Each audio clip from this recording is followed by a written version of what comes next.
Welcome সবাইকে। সবাই কেমন আছেন? আশা করছি সবাই খুব ভালো আছেন। চ্যানেলে কিন্তু এবার ব্যাক টু ব্যাক গল্প আসছে, তো আপনাদেরও তো কিছু দায়িত্ব রয়েছে সেখানে। আপনারা প্লিজ গল্পগুলো লাইক করুন, শুনুন ভালো করে, চ্যানেলটিকে সাবস্ক্রাইব করুন, বন্ধুদের সাথে গল্পগুলো শেয়ার করুন, কমেন্ট করে জানান আমরা আর কি ইমপ্রুভমেন্ট আনতে পারি। শুরু হচ্ছে আজকের গল্প।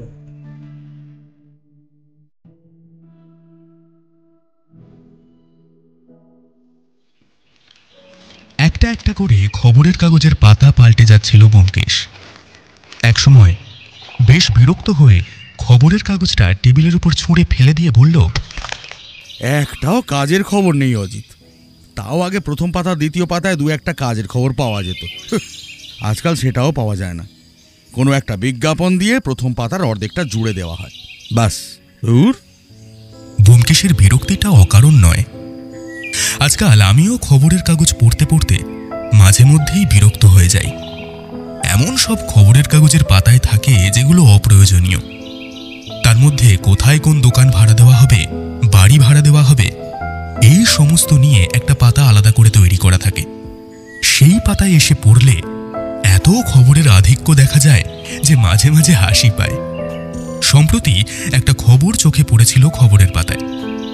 একজন মধ্যবয়স্ক ভদ্রলোক তার বাড়ির দোতলাটি ভাড়া দিতে চান, তবে সেক্ষেত্রে তার কিছু নিয়ম উল্লেখ করা ছিল।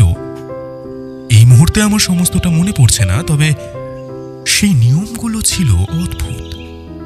পড়তে পড়তে আর শুনতে শুনতে ব্যোমকেশ আর আমি দুজনেই হেসে উঠেছিলাম। আজ ব্যোমকেশ যখন খবরের কাগজটা ছুঁড়ে টেবিলের উপর ফেলে দিল, তখন তার ঠিক ব্যথাটা আমি বুঝতে পারলাম। আসলে খবরের কাগজে গরমা গরম কোনো খবর না থাকলে সকালের চায়ের সঙ্গে খবরের কাগজটা কেমন যেন ম্যাড়মেড়ে হয়ে আসে। গরম চায়ের সাথে দু একটা গরম গরম খবর না হলে বাঙালির সকালটা যে জমে না, তা বলে দেওয়াই বাহুল্য। ব্যোমকেশের হাতে যখন কেস থাকে, তখন সেই কেস নিয়ে আমাদের বেশিরভাগ সময় বাইরে থাকতে হয়। তবে যখন কেস থাকে না, তখন বাড়িতে বসে ওই একমাত্র ভরসা খবরের কাগজ। আর খবরের কাগজ সম্পর্কে ব্যোমকেশ বলে, খবর কাগজে মনের মতো খবর না পেলে আমরা খবরের কাগজওয়ালাদের দোষ দিই। আসলে আমরা খবর কাগজ খুলে জানতে চাই যে কোথাও কোনো খুন হয়েছে নাকি কোথাও কোনো চুরি ডাকাতি, এমনকি এমন কোনো অন্যায় হয়েছে নাকি, জানি বেশ কিছুক্ষণ ভাবনা চিন্তা করা যাবে। তবে যদি সেগুলো না হয়ে থাকে, তাহলে খবরের কাগজ লিখতে পারবে না। তার চেয়ে বরং কোন দেশে পাখির ডিম বড়, কোথায় কে দুটো মাথাওয়ালা গরুর জন্ম দিয়েছে, এমনকি কোন নায়িকা কোন চলচ্চিত্রে অভিনয় করতে আপত্তি জানিয়েছেন, এই সব কয়েকটা খবর দিয়ে খবরের কাগজের পাতা ভরানো আর পাঠকদের মনোরঞ্জন করা। কথাগুলো এভাবে বললেও ব্যোমকেশের কথার মধ্যে কিন্তু একটা হতাশার ভাব ঝরে পড়েছিল। কয়েক বছর আগে পর্যন্ত খবরের কাগজ খুললে অদ্ভুত সব চুরির কথা কিংবা খুনের কথা আমরা দেখতে পেতাম। সেই নিয়েই ব্যোমকেশ আর আমি ঘরে বসেই অনেক কিছু অনুমান পর্যন্ত করে ফেলতাম। তবে আজকাল আর সেই সব কোথায় দেখা যায়? সে সম্পর্কে ব্যোমকেশকে বললে সে বলবে, আজকাল মানুষের ধৈর্য বড় কমে আসছে অজিত। দেখো, একজন পাকা মাথার খুনি কিন্তু কখনোই হুট করে খুন করতে যাবে না। সে খুন করার আগে ব্যাপারটা অনেকবার ভেবে সুন্দর একটা পরিকল্পনা করে তারপর খুন করবে। আর চুরির ক্ষেত্রেও সেটাই। পাকা চোর হলে তার মাথার বুদ্ধি এতটা প্রখর হবে যে তাকে ধরা কিন্তু সহজ হবে না। তবে আজকাল মানুষ খুন করে আবেগের মাথায়, তাই ধরা পড়ে যায়। আর চুরিও করে সেই একই ক্ষেত্রে, তাই সাথে সাথে না হলেও খুব কম সময়ের মধ্যে ধরা পড়ে যায়। এই ব্যাপারগুলো পুলিশ নিজেই বার করতে পারে। এখানে আমার মাথা ঘামানোর মতো কিছু নেই, বুঝলে অজিত? আজ প্রায় সপ্তাহ 3 হয়ে গেল ব্যোমকেশের হাতে কোনো কেস নেই। ব্যোমকেশ যে টাকার জন্য সত্য অনুসন্ধান করেন না তা আমি জানি, তবে ব্যোমকেশকে এভাবে ঘরে চুপ করে বসে থাকতে দেখলে কেমন লাগে। মনে হয় গোটা কলকাতা শহর এবং আশেপাশের মানুষ হঠাৎ করে খুব ভদ্র হয়ে গেছে, অন্যায় কমে এসেছে, পুলিশ নাকে তেল দিয়ে ঘুমোচ্ছে, আর এদিকে ব্যোমকেশ তার টেবিলের উপর চুপ করে বসে পুরনো বইপত্র এবং অপ্রয়োজনীয় খবরের কাগজ পড়ে সময় কাটাচ্ছে। খবরের কাগজ ছুঁড়ে ফেলে দিয়ে ব্যোমকেশ উঠে জানালার কাছে দাঁড়িয়েছিল। জানালা দিয়ে বাইরের দিকে তাকিয়ে আকাশের দিকে দেখতে দেখতে বলল, আচ্ছা, একটা কাজ করলে হয় না অজিত? দেখো, এখন হাতে কোনো কেস নেই, আর তাছাড়া সত্যবতীও বাড়িতে নেই। এই ফাঁকে চলো আমরা দুজন কোথাও থেকে ঘুরে আসি। ও হ্যাঁ, একটা কথা বলা হয়নি। সত্যবতী দাদার কাছে বেড়াতে গেছে কয়েকদিনের জন্য। সেখানে বেশ কয়েকদিন থাকবে বলেই গেছে। আসলে তার দাদা তাকে এর মাঝে বেশ কয়েকবার যাবার জন্য চিঠি লিখেছে, তবে সত্যবতীর সময় হয়নি। আর তাছাড়া ব্যোমকেশ বিভিন্ন কাজে ব্যস্ত ছিল, তাই জন্যেই তাকে ছেড়ে সত্যবতী যেতেও পারেনি। যদিও কুটিরাম আছে, তাও তার হাতে ব্যোমকেশকে আর আমাকে ছেড়ে দিয়ে যাওয়া সম্ভব হয়নি। এবার যখন ব্যোমকেশ বেশ কয়েকদিনের জন্য কোনো কেস ছাড়াই বাড়িতে রয়েছে, সেই ফাঁকে সত্যবতী তার দাদার বাড়িতে বেড়াতে গেছে, এমনকি এটা ব্যোমকেশ নিজেই তাকে যেতে বলেছিল। আমাদেরও যাওয়ার জন্য পীড়াপিড়ি করছিল, তবে শেষ সময় ব্যোমকেশের কথায় একা যেতেই রাজি হয়েছে। আমরাও এই কয়েকটা দিন একটু নিশ্চিন্তে হাত পা ছড়িয়ে উপভোগ করে নিচ্ছি আর কি। পুটিরাম যথা সময় খাবার দিয়ে যাচ্ছে, চা চলে আসছে ঠিকমতো সময়। তবে সমস্যা ওই একটাই, এই মুহূর্তে হাতে কোনো কেস নেই। কতক্ষণ আর ঘরে বসে আগের কেসের ব্যাপারে লিখে আর ব্যোমকেশের সাথে গল্পগুজব করে সময় কাটানো যায়? তাই ব্যোমকেশের কথায় আমিও রাজি হয়ে গেলাম। এবার সমস্যা বাঁধল আমরা কোথায় যাব সেটা নিয়ে। ব্যোমকেশ একবার বলল সুন্দরবন থেকে ঘুরে আসা যেতে পারে, অনেকদিন সেই দিকে যাওয়া হয়নি। তবে আমার কিন্তু ইচ্ছে হচ্ছিল পাহাড়ে ঘুরতে যাবার। চারিদিকে তাকিয়ে দিগন্ত বিস্তৃত পাহাড় দেখতে পারবো, চারিদিকে যেদিকে তাকাবো সেই দিকেই পাহাড়। সেখানে একা দাঁড়িয়ে আহা, নিঃসঙ্গতাকে উপভোগ করব। এই কলকাতা শহরটা আস্তে আস্তে কেমন যেন ঘিঞ্জি হয়ে আসছে। আগে একটু ফাঁকা ফাঁকা বাড়ি, আর তার মাঝখান দিয়ে চলে যাওয়ার রাস্তায় দুপুরবেলা হেঁটে যাওয়া ফেরিওয়ালা, মাঝে মাঝে ঘোড়ার গাড়ির টুংটাং শব্দ, বাচ্চাদের কলরব, এই সমস্ত মিলিয়ে মিশে বেশ সুন্দর লাগতো।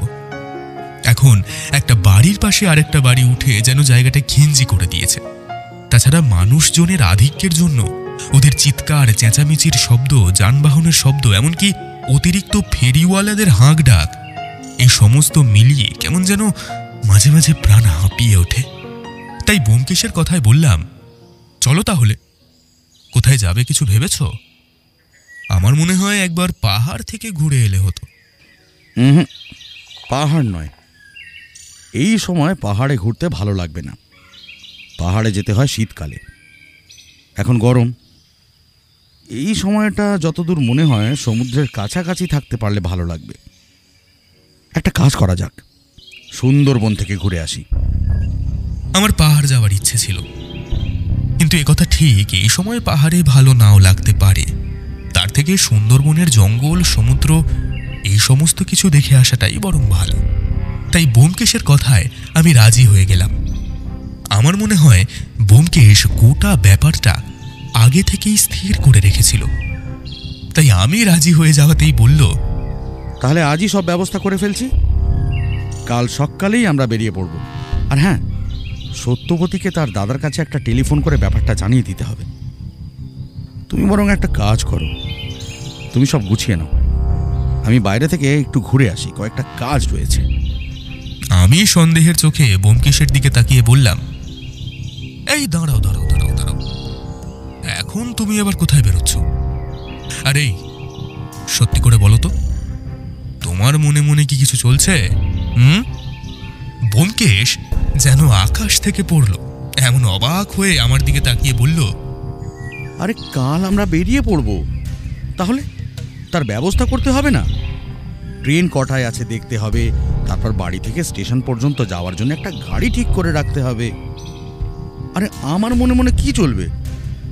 তুমি কি ভাবছো কোনো কেসের ব্যাপারে আমি সুন্দরবন যেতে চাইছি?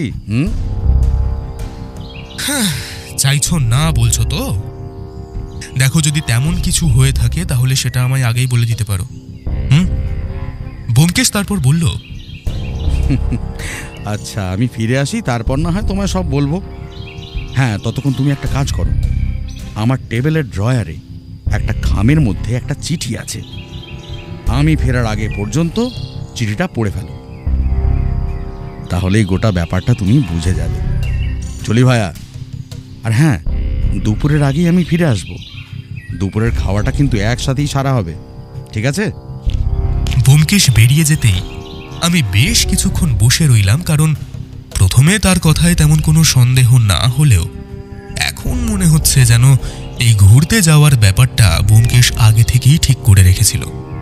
তাই ব্যোমকেশ চলে যেতেই পুঁটিরামকে এক কাপ চায়ের জন্য বলে আমি তার টেবিলের ড্রয়ার থেকে চিঠিটা বের করলাম। একটা কমলা রঙের খামে মোড়া চিঠি। খামের ওপরে ঠিকানা দেখে বুঝতে পারলাম চিঠিটা এসেছে সুন্দরবনের বরগুনা জেলার বিকাশপুর নামের একটা জায়গা থেকে। জায়গাটা আমার অচেনা। বরগুনা জেলার নাম শুনলেও বিকাশপুরের নাম আমি শুনিনি। আর চিঠিটা যিনি লিখেছেন তিনি সেখানকার কোনো এক বিত্তবান পরিবারের লোক। তার নাম যামিনী রায়। চিঠির ঠিকানাটা দেখার পর আমি খাম থেকে চিঠিটা খুলে বের করলাম একটা এক পাতার লম্বা চিঠি। কাগজটা বেশ মোটা এবং সুন্দর। এমন কাগজ সচরাচর সাধারণ কোনো লোক চিঠির ক্ষেত্রে ব্যবহার করেন না। যে এই কাগজ ব্যবহার করেছে তার শখ আছে বলতে হবে, কারণ সাধারণত শখ যেসব মানুষদের থাকে তারা চিঠির জন্য এমন কাগজ ব্যবহার করে। তাছাড়া এই কাগজের দাম অনেক বেশি। ব্যোমকেশের সাথে প্রতিটি কেসে থাকতে থাকতে বারবার ছোট ছোট ব্যাপারগুলো বুঝে নেবার এবং সেইগুলো থেকে অনুমান করে নেওয়ার একটা চেষ্টা আমি বর্তমানে করি। তাই সেটাই বললাম। এই ভদ্রলোক ব্যোমকেশকে যে নির্দিষ্ট কোনো একটা কারণেও চিঠি লিখেছেন সেটাই আমার প্রথমে মনে হলো। তারপর চিঠিটা পড়তে শুরু করলাম। ব্যোমকেশবাবু, পত্রের প্রথমেই আপনার কুশল স্বাস্থ্য কামনা করি।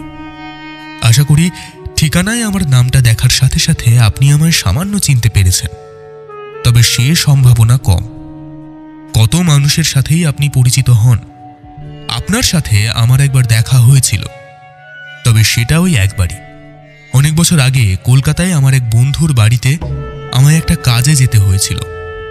সেই সময় আমার সেই বন্ধু বড় বিপদে পড়েছিল। তার বাড়ি থেকে তার একটা মূল্যবান রত্ন চুরি গেছিল। সেই কেসে আপনি তাকে সাহায্য করেছিলেন। অবশ্যই আপনি কেসটা হাতে নিয়েছিলেন পুলিশের দিক থেকে, তবে সেই কেসে আপনার অসাধারণ বুদ্ধি এবং পর্যবেক্ষণ ক্ষমতা আমি দেখেছিলাম, এবং আপনার মনে নেই হয়তো আমি আপনার বুদ্ধির প্রশংসাও করেছিলাম। আপনি আমার সেই বন্ধুকে সেই বিপদ থেকে খুব সুন্দরভাবেই রক্ষা করেছিলেন। ইচ্ছে ছিল ভবিষ্যতে যদি কখনো আপনার সাথে দেখা করার সুযোগ হয় তাহলে আপনার সাথে সামান্য কিছু সময় কাটাবো, তবে বিভিন্ন কারণে সেই সুযোগ হয়ে ওঠেনি। বর্তমানে আমি নিজে একটা অদ্ভুত সমস্যায় পড়েছি, সেই কারণেই আপনাকে এই পত্র দিলাম। আমি জানি আপনি একজন ব্যস্ত মানুষ, বিভিন্ন কাজে আপনাকে ব্যস্ত থাকতে হয়, তবে যদি সময় সুযোগ ঘটে তাহলে আপনি একবার আমাদের বিকাশপুরে আসতে পারেন। শুধু আমার সমস্যার জন্য নয়, বিকাশপুরে এলে আপনার নিজের ভালো লাগবে। আসলে আমাদের এই এলাকাটা বঙ্গোপসাগরের উপকূল থেকে খুব একটা দূরে নয়। সবসময় সাগরের হাওয়া আর বাতাস আমাদের এখানে পাওয়া যায়। তাছাড়া প্রাকৃতিক সৌন্দর্য খুব একটা কম নয়। আপনি এলে আপনাকে সমস্তটা ঘুরিয়ে দেখাবো। তাছাড়া আপনার বুদ্ধি কাজে লাগানোর জন্য একটা সমস্যা আপনার সামনে দিতে পারবো। আপনাকে চিঠি লেখার উদ্দেশ্য যে আমার সেই সমস্যার সমাধান, সে কথা স্বীকার করতে আমি কার্পণ্য বোধ করব না। তবে আপনি যদি সেই কাজে আমায় সাহায্য করেন তাহলে আপনাকে আমি নিরাশ করব না। আমি জানি আপনি ব্যক্তিগত তদন্তের ক্ষেত্রে পারিশ্রমিক নিয়ে থাকেন। আমাদের পরিবার একসময় এই অঞ্চলে বেশ বিত্তবান ছিল। আসলে আমার বাবা ঠাকুরদার আমলে আমাদের মশলার ব্যবসা এবং বাণিজ্যের ব্যবসা ছিল। এ সময় সে ব্যবসায়ের পড়তি নেমে এলো। আমাদের জীবন বিপন্ন হয়ে যায়। আর তাছাড়া জমানো যা অর্থ আছে, এমনকি যা অর্থ এখনকার ব্যবসা থেকে পাওয়া যায়, তার সবটাই আমাদের সাংসারিক কাজেই লাগানো হয়। আমার স্ত্রী, এমনকি আমার ছেলে আপনাকে দেখার জন্য, আপনার সাথে সাক্ষাৎ করার জন্য উদ্গ্রীব হয়ে আছে। আমি তাদের আপনার সেই তদন্তের কথাই বলেছিলাম। তারপর থেকেই তারা আপনার প্রতি সামান্য অনুরক্ত হয়ে পড়েছে। এই পত্র আপনার হাতে যাওয়ার পর আপনি যদি আমার এখানে আসার জন্য সিদ্ধান্ত নিয়ে থাকেন, তাহলে সমস্ত ঠিকানা আপনাকে এই পত্রের মধ্যেই লিখে দিলাম। আপনি এলে আমি খুব কৃতজ্ঞ বোধ করব ব্যোমকেশবাবু। আর আমি জানি আপনার সঙ্গে আপনার বন্ধু অজিত বন্দ্যোপাধ্যায়ও আপনার সাথে তদন্ত সমাধান করেন, তাই তাকে সঙ্গে করে নিয়ে এলেও আমার কোনো সমস্যা হবে না। আপনার অপেক্ষায় থাকবো ব্যোমকেশবাবু, ইতি যামিনী রায়। বাহ! চিঠিটা পড়ার পরেই বুঝতে পারলাম ব্যোমকেশ হঠাৎ করেই সুন্দরবন যাওয়ার পরিকল্পনা কেন করল। মনে মনে একটু যে রাগ হলো তা নয়, তবে সুন্দরবন যখন যাচ্ছি তাহলে সেখানে গিয়েই না হয় দেখা যাবে ব্যোমকেশের ভাগ্যে নতুন কোন কেস আছে। আর তাছাড়া যামিনী রায় তো চিঠিতে সেই সব ব্যাপারে তেমন কিছুই খুলে লেখেননি, শুধু তিনি একটা সমস্যায় আছেন সেইটাই খুলে লিখেছেন। এবার সুন্দরবন না যাওয়া পর্যন্ত আমরা এ ব্যাপারে কিছুই জানতে পারবো না। ব্যোমকেশ যেখানে আমিও সেখানে। ব্যোমকেশ এলো একটু দুপুরের দিকে। ব্যোমকেশ ফিরে আসার পরে আমরা একসাথে দুপুরের খাওয়া দাওয়া করতে বসলাম। খেতে বসে ব্যোমকেশ প্রশ্ন করল, তা চিঠিটা পড়ে কি বুঝলে অজিত? দেখো, যামিনী রায় তোমায় চিঠিটা লিখেছেন তোমায় সেখানে যাওয়ার জন্য। ভদ্রলোক কোনো একটা সমস্যায় আছেন আর সেই সমস্যায় তোমার সাহায্য চাইছেন। ভদ্রলোকের বেশ অর্থ আছে, তবে তাদের আর্থিক অবস্থা আগে আরো বেশি ভালো ছিল, বর্তমানে সেটা সামান্য খারাপ হয়ে এসেছে। আর ভদ্রলোক তোমার সাথে আগে পরিচিত হয়েছিলেন কলকাতায় কোথাও একটা, আর সেই সময় তোমার কাজ দেখে তিনি মুগ্ধ হয়েছিলেন। সে ব্যাপারটা তার স্ত্রী এবং ছেলেকেও তিনি জানিয়েছেন। এবার তুমি সেখানে গিয়ে পৌঁছলে আমরা জানতে পারবো আসলে সমস্যাটা কি। সমস্তটাই ঠিক বলেছ অজিত, তবে তবে আমার মনে হয় যে ভদ্রলোকের সমস্যাটা আসলে সম্প্রতি হয়নি, বুঝলে। ভদ্রলোক বেশ কয়েক মাস কিংবা কয়েক বছর ধরে এই সমস্যাটায় ভুগছেন। তবে হ্যাঁ, বর্তমানে সমস্যাটা রীতিমতো বাড়াবাড়ি রকমের হয়েছে বলে তিনি আমায় ডেকে পাঠিয়েছেন। আর তাছাড়া আমার মনে হচ্ছে যে ভদ্রলোক নিজে কিন্তু চিঠিটা লেখেননি, মানে অন্য কাউকে দিয়ে লিখিয়েছেন। তবে ভদ্রলোক মনে হয় কথাগুলো বলে দিয়েছেন। ভদ্রলোক যদি চিঠিটা লিখতেন তাহলে তার সাথে বন্ধুর কথাও লিখতেন। এমনও হতে পারে যে ভদ্রলোক সম্প্রতি কোনো কারণে সবকিছু ভুলে যাচ্ছেন। অনেক সময় বয়স হলে এরকম ভুলে যাওয়ার রোগ দেখা যায় বইকি।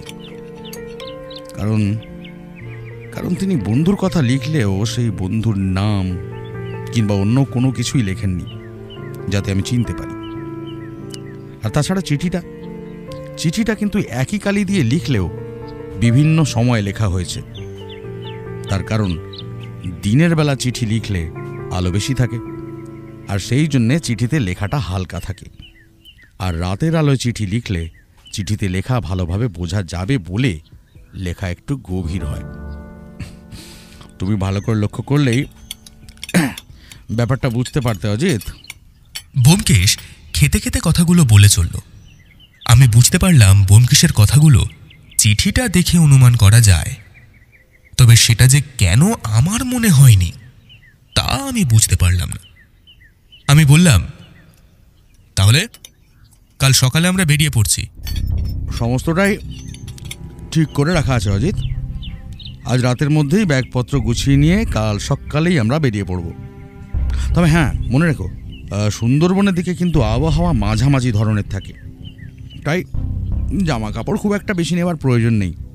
আমরা কলকাতায় যে সমস্ত জামা কাপড় পরি, যেগুলো ব্যবহার করি, তেমন কিছু নিলেই হবে। এই, তোমার রিভলভার কিন্তু সঙ্গে নিতে ভুলো না।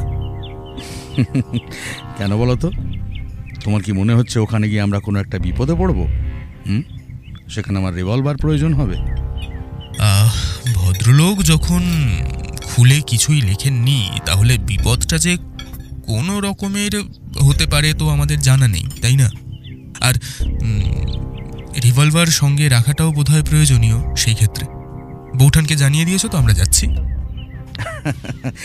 না না, রিভলভার না নিয়ে সমস্যায় পড়ার ইচ্ছে আমার নেই। তবে হ্যাঁ, সত্যকে কিন্তু এখনো জানানো হয়নি। এই খাওয়া দাওয়া সেরে নিয়ে তাকে একটা টেলিফোন করে নিচ্ছি। আর হ্যাঁ, তুমি বরং একটু ঘুমিয়ে নাও, বুঝলে, খাওয়া দাওয়ার পর। কারণ কালকে আমরা কিন্তু অনেক সকাল সকাল বেরিয়ে পড়ব, ঠিক আছে? রাতে ঘুমোতে যাবার সময় কিন্তু যামিনী রায়ের চিঠির কথাই ভাবতে লাগলাম। ব্যোমকেশ কি কিছু একটা আন্দাজ করতে পেরেছে যে যামিনী বাবু কি বিপদে পড়েছেন? আর না হলে সে বলল কি করে যে যামিনী রায়ের সমস্যাটা অনেক দিন ধরেই চলছে, কিন্তু সম্প্রতি সেটা হয়তো বেড়ে গেছে। সামান্য একটা চিঠি থেকে এত কিছু অনুমান করতে পারল কি করে ব্যোমকেশ? সেটাই ভেবে চলেছি, এমন সময় হঠাৎ করেই মনে পড়ে গেল যামিনী রায়ের লেখা একটা কথা। আর সেটা মনে পড়তেই বুঝতে পারলাম ব্যোমকেশ কেন ব্যাপারটা অনুমান করেছে। তবে পুরো ব্যাপারটা সত্যি তো নাও হতে পারে। এসব ভাবতে ভাবতে আর কাল সকালে উঠে সুন্দরবনের উদ্দেশ্যে বেরিয়ে পড়ব, এই চিন্তা করতে করতে আমি ঘুমিয়ে পড়লাম।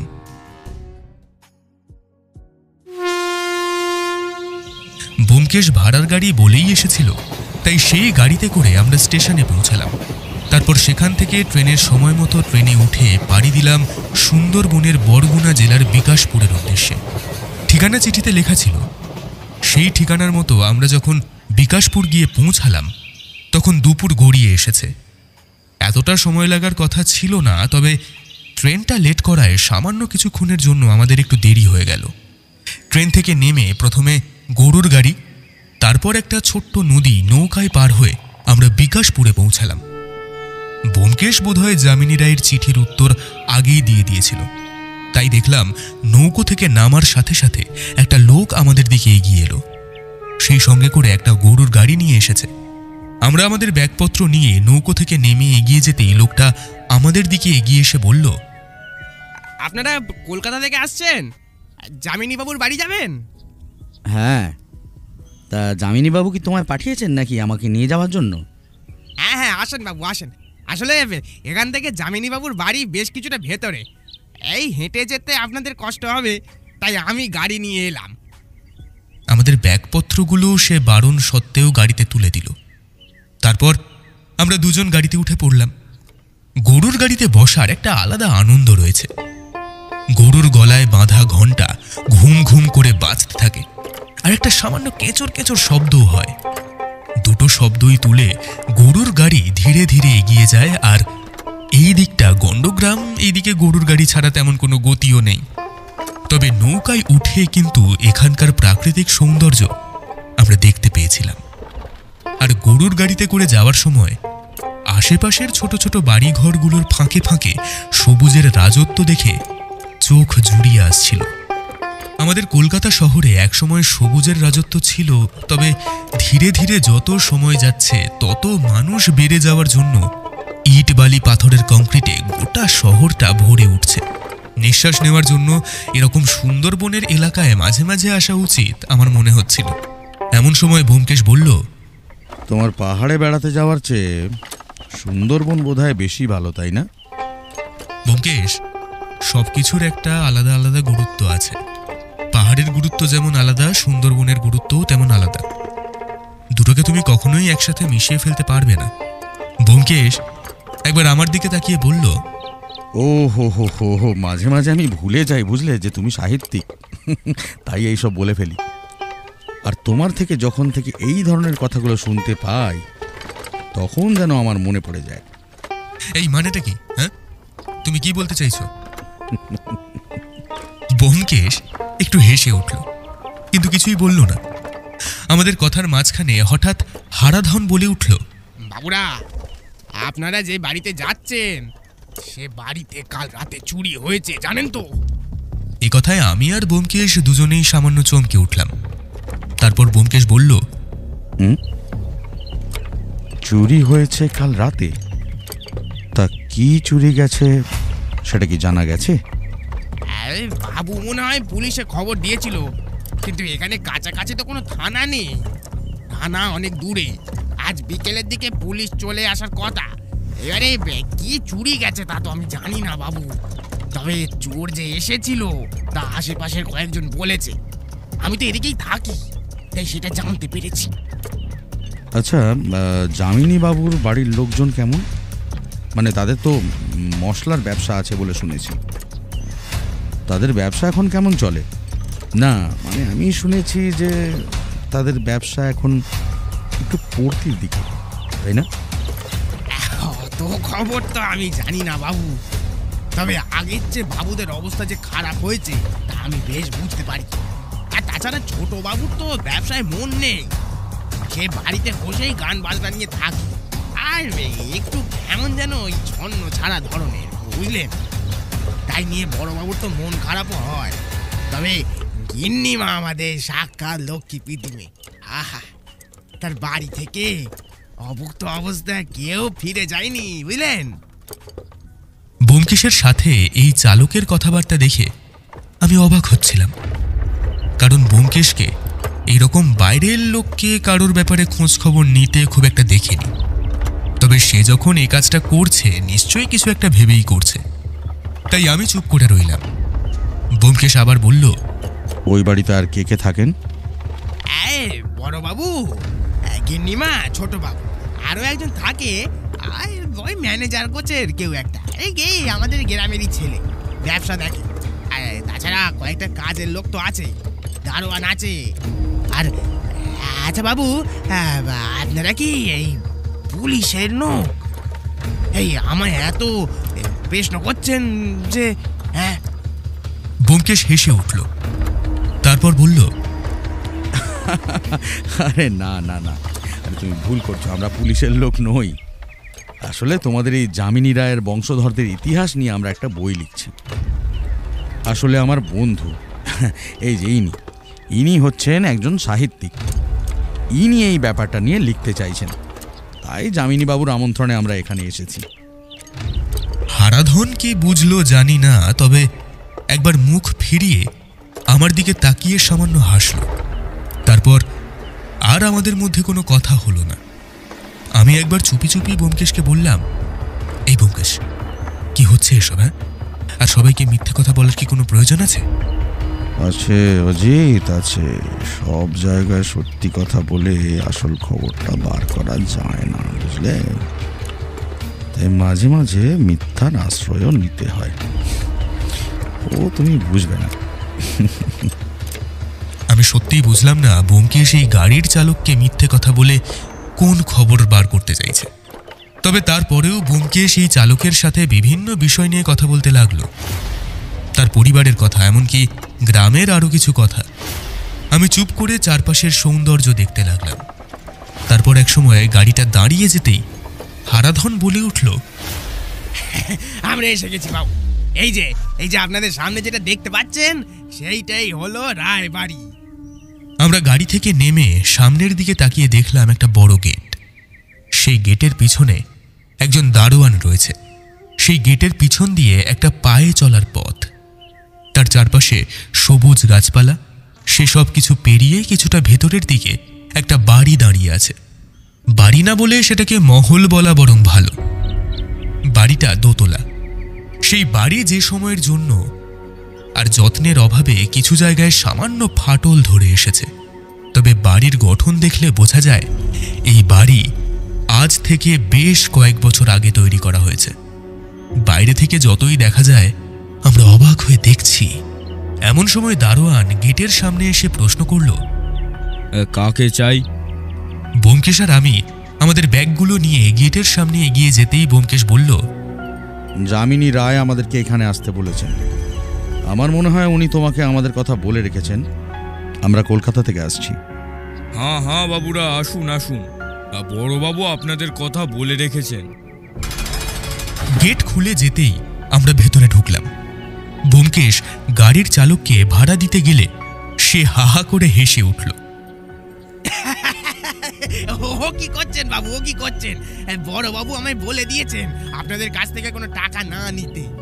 আমার ভাড়া বড় বাবু নিজেই বুঝিয়ে দেবেন। আপনাদের কাছ থেকে টাকা নিলে বড় বাবু রাগ করবেন যে। আমি এখন চলি, আপনার যখন প্রয়োজন হবে ওই আমায় ডাকবেন, বুঝলেন? এই বাড়ি থেকে বেরিয়ে ওই সামনে যে বড় গাছটা দেখতে পাচ্ছেন, ওর পাশ থেকে ছোট রাস্তা ডান দিকে গেছে। ওখানে একটা ছোট পুকুর মতো আছে, ওই পুকুরের পাড়েই আমার বাড়ি। ওখানে গিয়ে যে কাউকে হারাধন বললেই আমায় চিনতে পারবে। চলি বাবু, চলি। হারাধন কিছুতেই টাকা নিল না। সে গাড়ির গরুগুলোকে হাঁকিয়ে দিয়ে যেই দিকে আমাদের দেখালো সেই দিকেই এগিয়ে গেল। আমরা বাড়ির ভেতরে ঢুকতেই দারোয়ান আবার গেট বন্ধ করে দিল। তারপর বলল, আসুন বাবুরা আসুন, আমি বাড়ির ভেতরে গিয়ে খবর দিই। পায়ে হেঁটে চলা রাস্তাটার মধ্যে দিয়ে হাঁটতে হাঁটতে মনে হচ্ছিল একটা ছোট বাগানের মধ্যে এসে পড়েছি। দুপাশের ফল ফুলের গাছ, তাছাড়া বাড়ির পাঁচিলের ধার ঘেঁষে বড় বড় নারকেল সুপারি গাছ। আমরা হাঁটতে হাঁটতে রাস্তার মাঝামাঝি এসে পড়েছি। তখন ব্যোমকেশ বলল, বাড়ির অবস্থা তো দেখেই বোঝা যাচ্ছে যে ভদ্রলোক বর্তমানে সামান্য অর্থকষ্টে আছেন।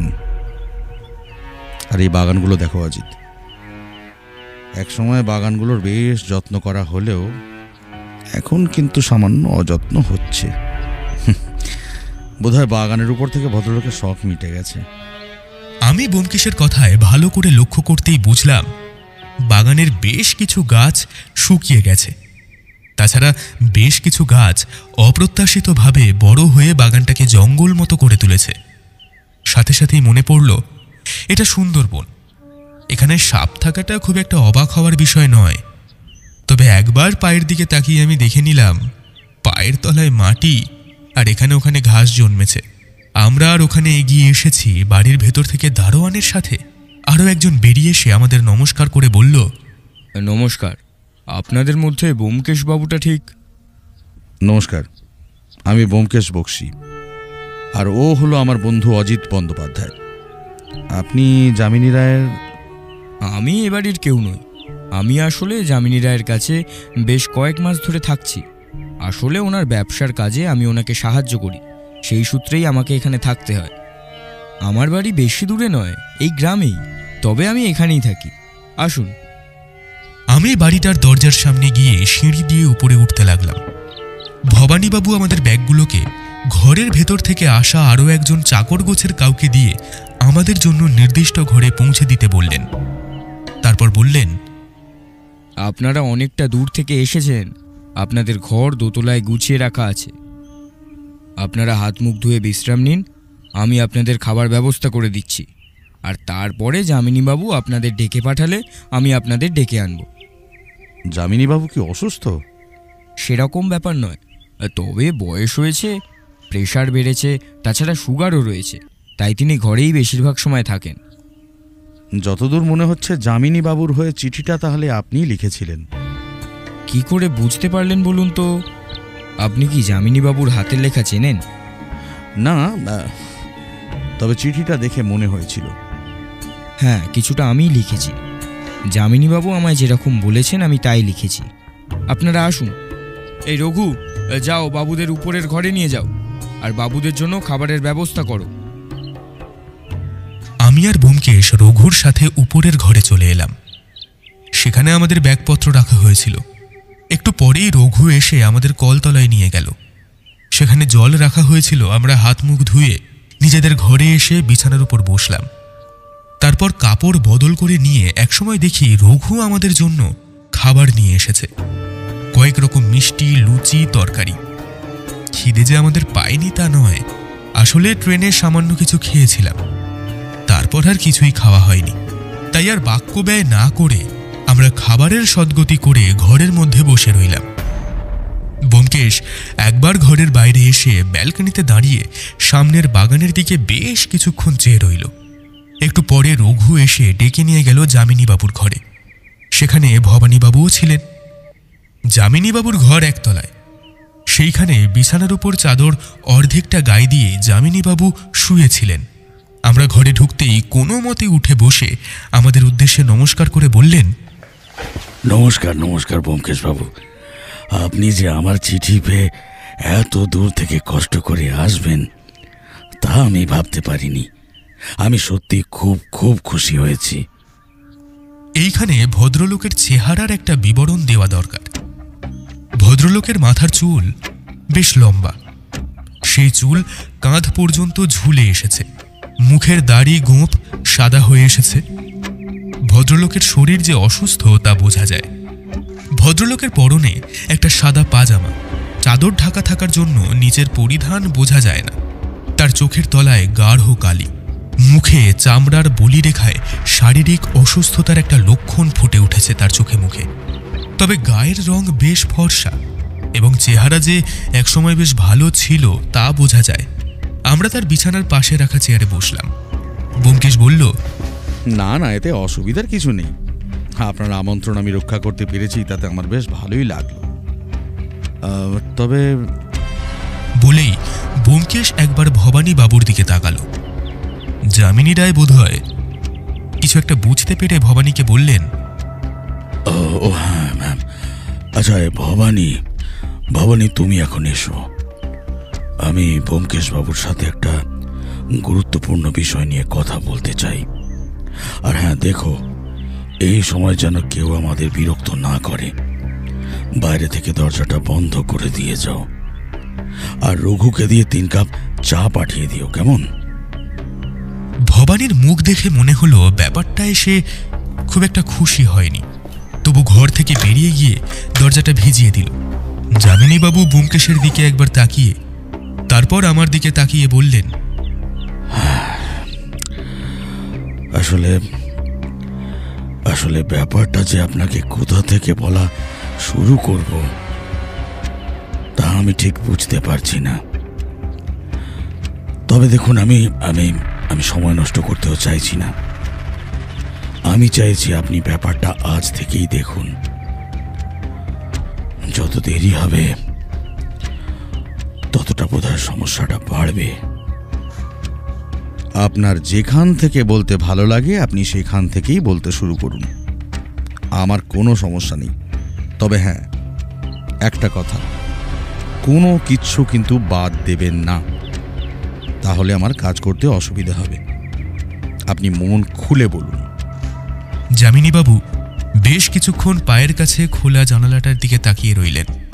তারপর বলতে শুরু করলেন, আমার বাবার ছিল মশলার ব্যবসা। তবে মশলার ব্যবসার গোটা ব্যাপারটা হয়তো আপনি জানেন না।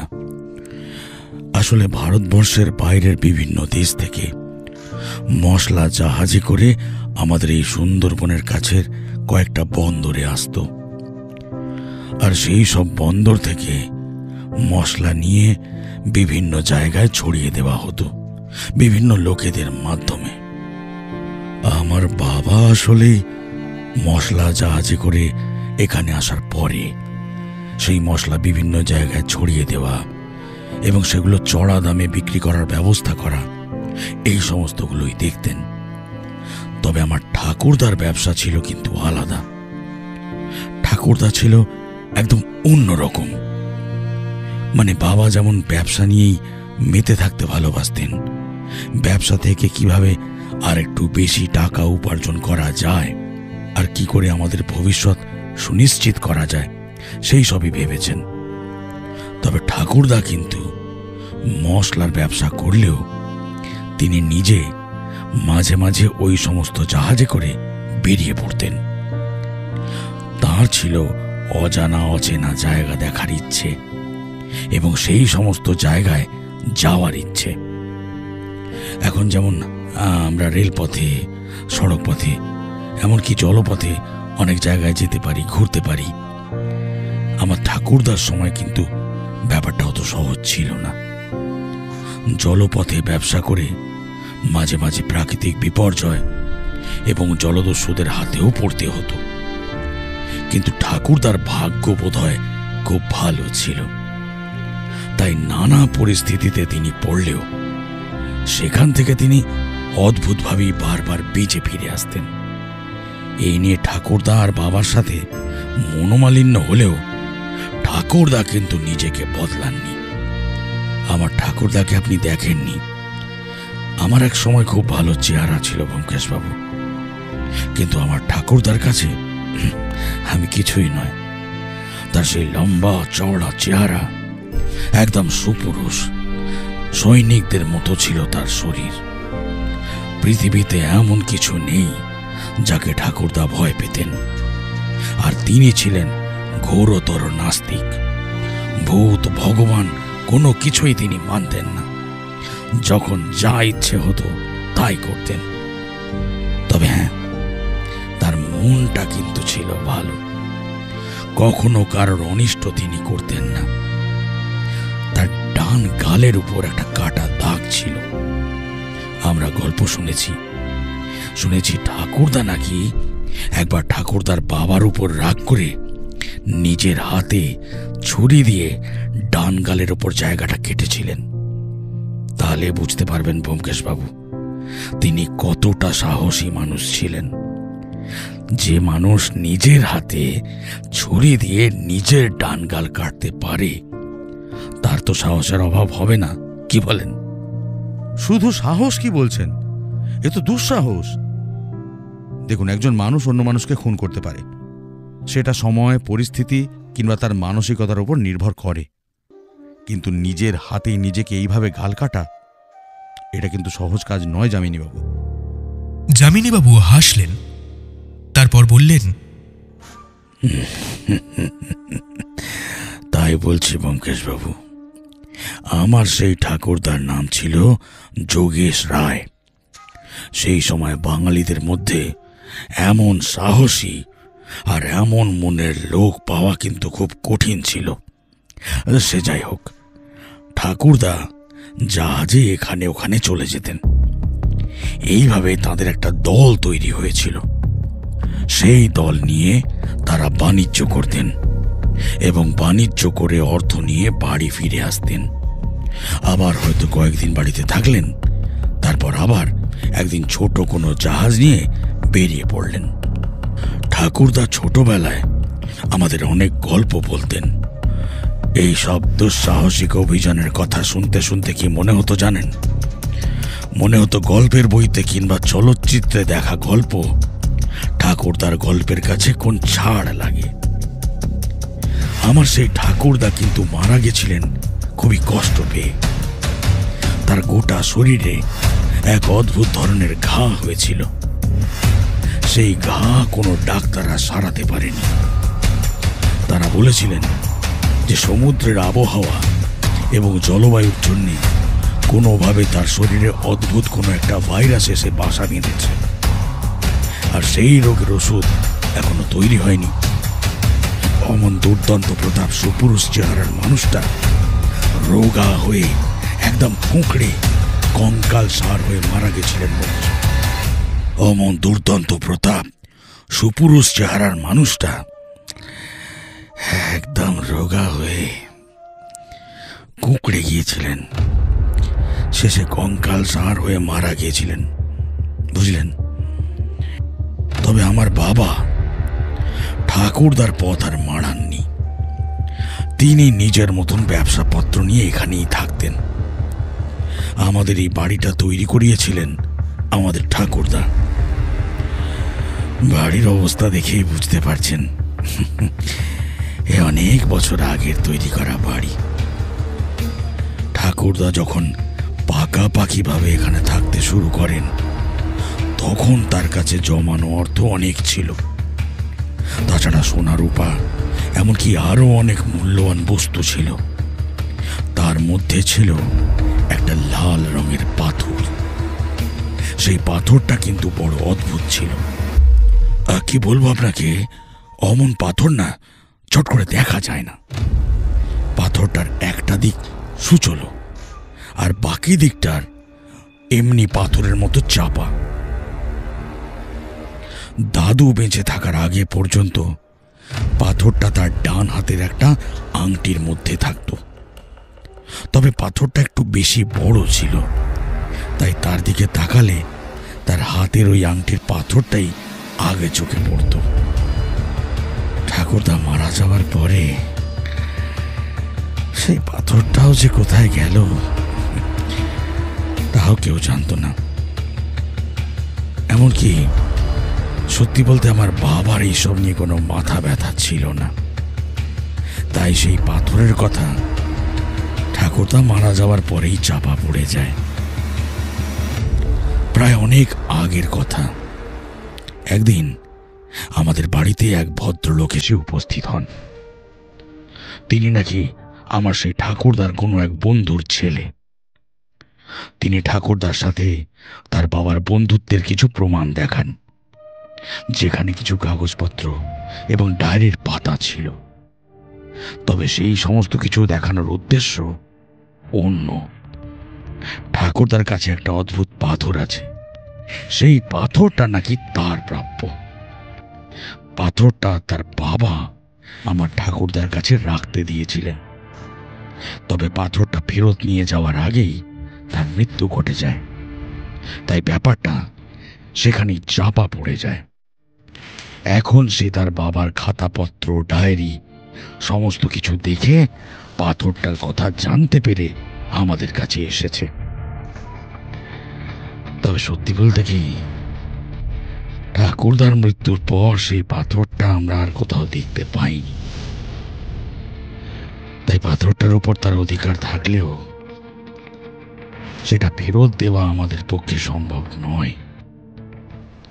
কিন্তু সেই ভদ্রলোক, তিনি কিছুতেই বিশ্বাস করতে চান না যে সেই পাথরটা আমরা লুকিয়ে রাখিনি, বরং আমরা জানি না যে সেই পাথরটা কোথায় আছে। তা ব্যাপারটা নিয়ে তিনি আমাদের শাসিয়েও যান। তবে সত্যি বলতে, আমার বাবা ছিলেন একটু রাগী মানুষ। তিনি লোকটাকে জোর করে বাড়ি থেকে বের করে দেন। তবে হ্যাঁ, যাওয়ার সময় কিন্তু সে হুমকি দিয়ে গিয়েছিল যে ওই পাথরটা সে নিয়েই ছাড়বে। এই ঘটনাটা যখন ঘটে, তখন আমার সদ্য বিয়ে হয়েছে। আমি এবং আমার স্ত্রী দুজনে মিলে সেই পাথরটাকে খোঁজার অনেক চেষ্টা করি, কিন্তু সেটা কোথাও পাই না। আর তাছাড়া আমার ঠাকুরদার কাগজপত্র, ডায়েরি এই সমস্ত কিছু ঘেঁটেও আমরা কিন্তু কিছুই জানতে পারিনি। তারপর এক সময় ব্যাপারটা থিতিয়ে পড়ে। মাত্র বছরখানেক আগে সেই ভদ্রলোকের মতো আরও একজন এসে উপস্থিত।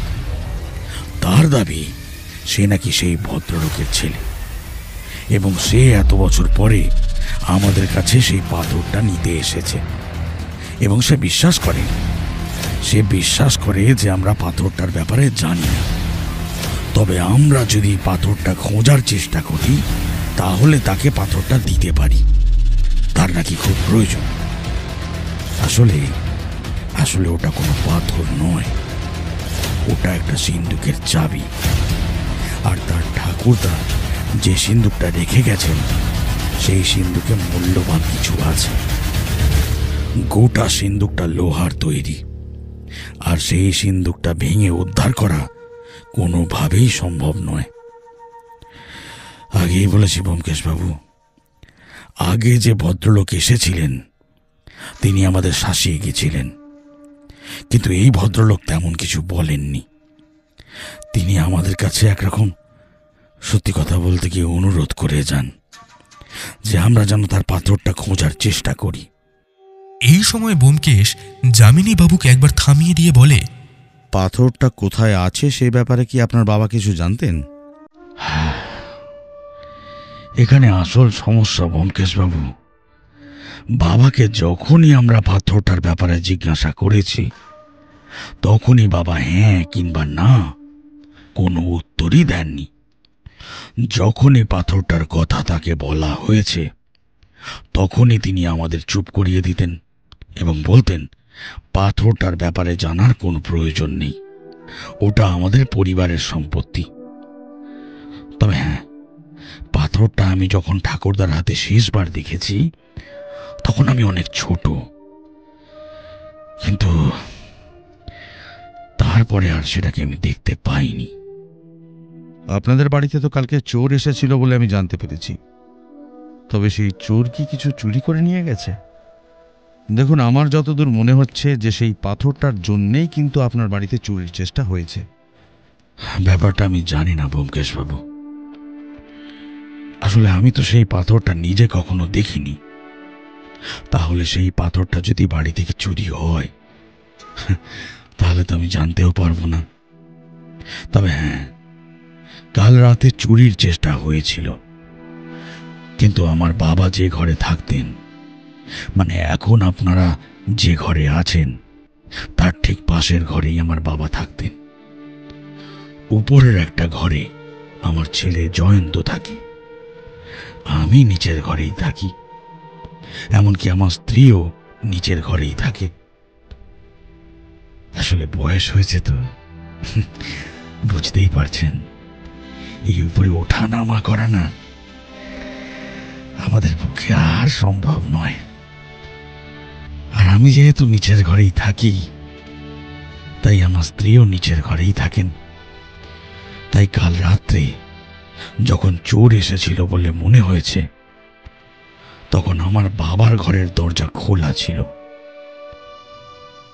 তবে সেখানে ঢুকে আমরা কিন্তু তেমন কিছুই বুঝতে পারিনি যে কিছু চুরি গেছে বলে। তবে হ্যাঁ, শুধুমাত্র তার ঘরের একটা আলমারি খোলা ছিল। তারপরে বলুন।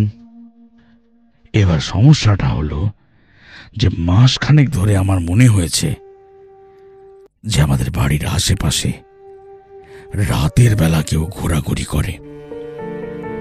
আসলে আসলে আমাদের বাড়িতে দারোয়ান আছে তা ঠিক, তবে বাড়ির পাশেরটা দেখেছেন তো, পেছনের দিকে কয়েকটা জায়গা সামান্য ভেঙে গেছে। সেটা পুনরায় মেরামত করা যায়, তবে পাঁচিলটা সামান্য নিচু, সেখান থেকে বাড়িতে ঢোকা খুব সহজ। আর আমার শরীর অসুস্থ, তাই রাতের দিকে আমার ভালোভাবে ঘুম আসে না, আমি প্রায়ই জেগেই থাকি। তখন বাড়ির পেছনের দিকে কারো হেঁটে চলার শব্দ কিংবা কথা বলার শব্দ আমি পেয়েছি। তবে হ্যাঁ, চিৎকার করে উঠলে আর কোনো শব্দ শোনা যায় না। তবে কাল রাতে কিন্তু আমি ঘুমিয়ে পড়েছিলাম, আর তখনই বাড়িতে কেউ ঢুকেছিল। আর সে পালাবার সময় আমাদের একজন কাজের লোককে গুরুতরভাবে আঘাত করে গেছে ব্যোমকেশবাবু। আমার মনে হয় সে ব্যাপারটা বুঝতে পেরে দোতলায় ছুটে গিয়েছিল, আর তখনই তার মাথায় ভারী কিছু দিয়ে আঘাত করেছে। তার অবস্থা খুব একটা ভালো নয় ব্যোমকেশবাবু। আমার পক্ষে যতদূর সম্ভব আমি করেছি। সে এখন নিজের বাড়িতেই আছে। তার মানে খুন এবং তার সাথে হত্যার চেষ্টা। কিন্তু আপনি তো বলছেন যে পাথরটা এই বাড়িতে কোথাও নেই, তাহলে এই বাড়িতে চোর আসার কারণটা কি? সেইটাই তো আমিও বুঝতে পারছি না ব্যোমকেশবাবু। এখন যদি আপনি যদি ব্যাপারটা একটু দেখেন, আসলে বুঝতেই পারছেন তো, আমার বয়স হয়েছে, আর তাছাড়া আমার ছেলে গান বাজনা নিয়েই থাকে।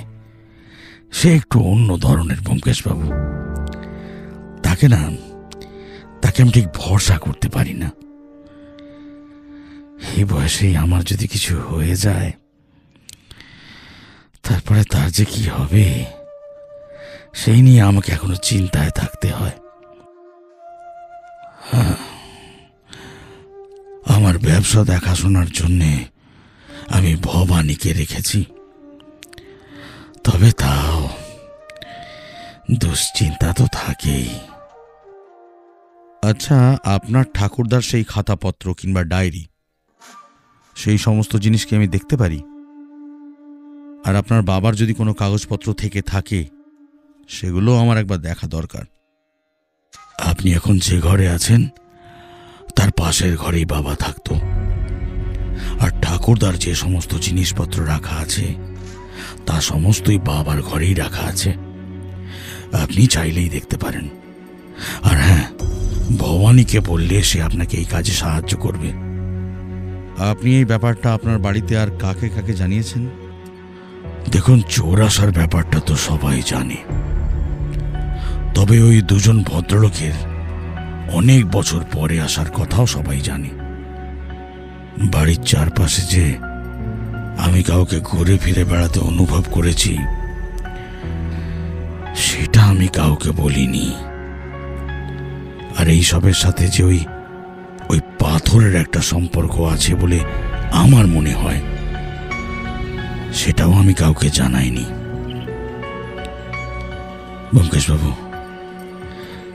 আমি শুধুমাত্র আপনাকেই সবটা জানালাম। ঠিক আছে, এই মুহূর্তে সেগুলো আর কাউকে জানানোর প্রয়োজন নেই। আর আমি আপনার ঠাকুরদার বাবার কাগজপত্র, ডায়েরি এই সমস্ত একটু ঘেঁটে দেখি, বুঝলেন? যদি কিছু পাওয়া যায় তারপর না হয় ব্যাপারটা নিয়ে আপনার সাথে আরেকবার কথা বলবো। আর হ্যাঁ, আজ তো আর কিছু হবে না, কাল থেকে আমি কাজ শুরু করি, তারপর দেখা যাবে। আপনি চিন্তা করবেন না একদম। কোনো না কোনো একটা সমাধান ঠিক বেরোবেই। আপনার উপর ভরসা করতে পারছি বলেই তো আমি আপনাকে ডেকে এনেছি ব্যোমকেশবাবু। এখন আপনি দেখুন কি করতে পারেন। যামিনী রায়ের কাছে সমস্তটা শুনে তাকে একরকম সান্ত্বনা দিয়ে আমি আর ব্যোমকেশ আমাদের ঘরে ফিরে এলাম। ঘরে ফিরে এসে ব্যোমকেশ জানলার কাছে দাঁড়াতেই আমি বুঝতে পারলাম বাইরে সন্ধ্যা নামতে শুরু করেছে। আমি বললাম, আচ্ছা, সেই লাল রঙের অদ্ভুত পাথরটা খোঁজার জন্য যামিনীবাবু তোমায় এত অবধি ডেকে আনলেন ব্যোমকেশ? তা তো উনি নিজেই বললেন অজিত। তবে আমার মনে হয় যে গোটা ব্যাপারটার মধ্যে আরো কিছু একটা রয়েছে। তুমি শুনলে না, যামিনীবাবু বললেন যে এ বাড়ির আশেপাশে কাউকে উনি ঘুরে বেড়াতে দেখেছেন। আর তাছাড়া আজ যামিনীবাবু যখন আমাদেরকে সমস্ত কথা বলছিলেন, তখন আমাদের দরজার বাইরে কেউ একজন আড়ি পেতে শুনছিল। ব্যাপারটা কি তুমি লক্ষ্য করেছো? ব্যোমকেশের এই কথাটায় আমি কিন্তু এবার অবাক হয়ে গেলাম। আমাদের ঘরের বাইরে থেকে কেউ আমাদের কথা শুনছিল, এটা তো আমি বুঝতে পারিনি। তাই বললাম, এই, তুমি সত্যি বলছো? হ্যাঁ অজিত, আমি সত্যি বলছি। তুমি বোধহয় খেয়াল করেছিলে যে আমি কথা শুনতে শুনতে দুবার দরজার দিকে তাকিয়েছিলাম।